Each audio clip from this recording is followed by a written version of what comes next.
केरला से शुरू होने वाली तंजीम एसएसएफ यानी सुन्नी स्टूडेंट फेडरेशन पूरे मुल्क में फैल चुकी है। इस तंजीम के 50 साल मुकम्मल हो चुके हैं। 50वां इजलास बेंगलुरु में होने वाला है, जिसमें लाखों तादाद में स्टूडेंट शरीक होने वाले हैं। कर्नाटक के सीएम सिद्धरामैया को भी इसमें मदऊ किया गया है।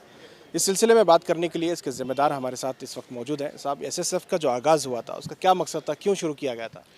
और नौजवानों की तरक्की के लिए और नौजवानों को दोनों तालीमात भी देना है, दीनी तालीमात भी देना है, साथ साथ में दुनियावी तालीमात भी देना है। इसलिए हम बहुत सारे स्कूल भी वैसा किया है, दीनी तालीमात और दुनियावी तालीमात, और बुरे काम से हमारा नौजवानों को बचाना है। यह मकसद से 1973 में एक तंजीम शुरू किया है। किसने इसका आगाज़ किया था? इंडियन ग्रैंड मुफ्ती सुल्तानुल उलमा अबू बकर मुस्लियार की सरपरस्ती में ये शुरू हुआ गया है। अभी 50 साल मुकम्मल हो चुके हैं। 50 साल में पूरे मुल्क में ये तंजीम फैल चुकी है। तंजीम जिस तरह से कर्नाटक में पिछले दिनों इश्यूज़ हुए थे स्टूडेंट्स के, मुस्लिम स्टूडेंट्स के, उस वक्त तंजीम की तरफ से कोई स्टेटमेंट्स या कोई एक्टिविटीज़ नज़र नहीं आई? बहुत सारे स्टेटमेंट भी दिया है, और हम जब हमको बात करना पड़ता बात करना है उस टाइम में हम बात करके भी है।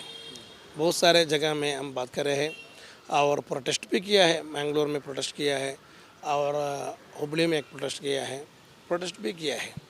ये बताइए, हमारा प्रोटेस्ट क्या होता? हमारा प्रोटेस्ट में हम रोड बंद नहीं करता, पुलिस को कुछ भी नहीं करता, हम वैसा एक इसमें नहीं हो जाता। सिर्फ हम शांति से क्या संविधान बोलते ऐसा हम क्या करेंगे, प्रोटेस्ट। अच्छा ये बताएं, अभी जो स्टूडेंट्स के मसाइल हैं, 1 लाख स्टूडेंट आ रहे हैं, दूसरे स्टेट से भी आ रहे हैं, तो इन स्टूडेंट्स के ताल्लुक से क्या बात होगी? क्या कर्नाटक में स्टूडेंट के जो मसाइल हैं उस पर बात होगी?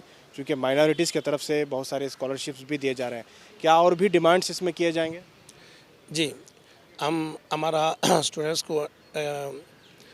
स्टूडेंट्स के लिए अभी क्या प्रॉब्लम चल रहा है उसके बारे में बात करेंगे, और हमारा माइनॉरिटी में क्या हमारा स्टूडेंट्स को मिलना है उसके बारे में बात करेंगे। सब भी इंशाअल्लाह हम बात करने के लिए हम एक लिस्ट रेडी किया है इंशाअल्लाह। तो इसमें सिद्धरामैया के अलावा और कौन यहाँ कर्नाटक से लीडर्स आएंगे?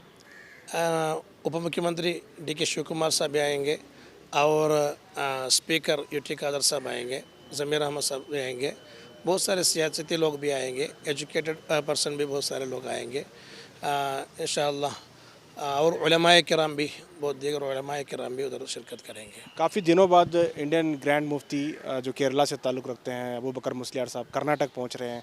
उनके चाहने वाले भी काफ़ी बड़ी तादाद में यहाँ मौजूद हैं। क्या उनका खिताब होगा? अगर होगा तो किस ज़बान में करेंगे?